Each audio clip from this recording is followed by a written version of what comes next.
Now start with the reinstallation. Spray sealant remover on the residue of the cylinder head. Let the spray react for 5 to 10 minutes.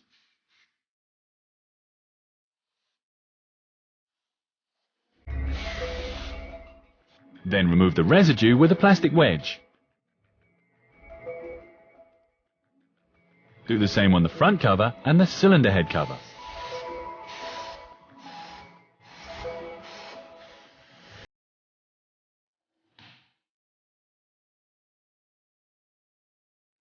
Before reinstalling, check if the camshaft on the other side has shifted.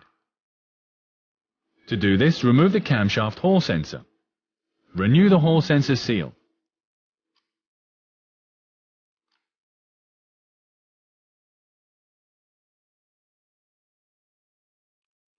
Together with your colleague, turn the engine crankshaft in the direction of engine rotation to 55 degrees before the TDC.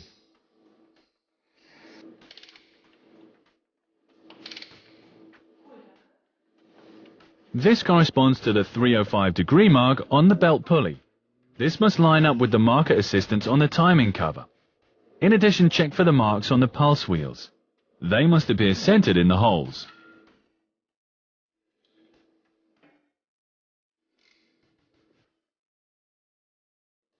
Now install the camshaft again. Tighten the screws with 8 Newton meters.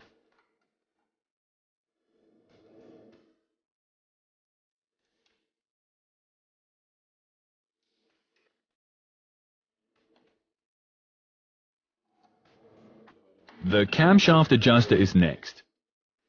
Put it into the basic position. Pay attention to the marks again. Insert the new oiled pulse wheel.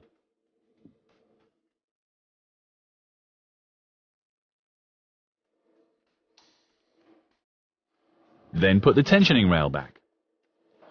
Apply some sealing compound to the thread side of the clamping bolt and mount it again with the impact extractor.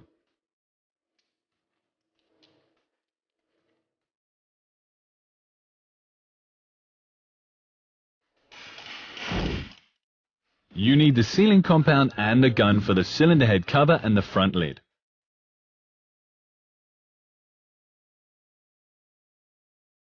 Now install the chain adjuster and tighten it with 70 Newton meters.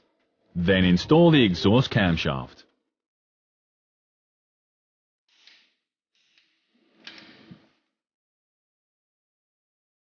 Apply the sealant along the contact surfaces of the cover.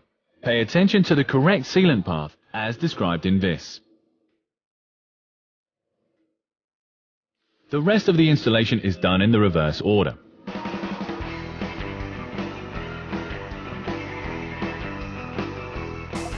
Finally, verify the position of the camshaft.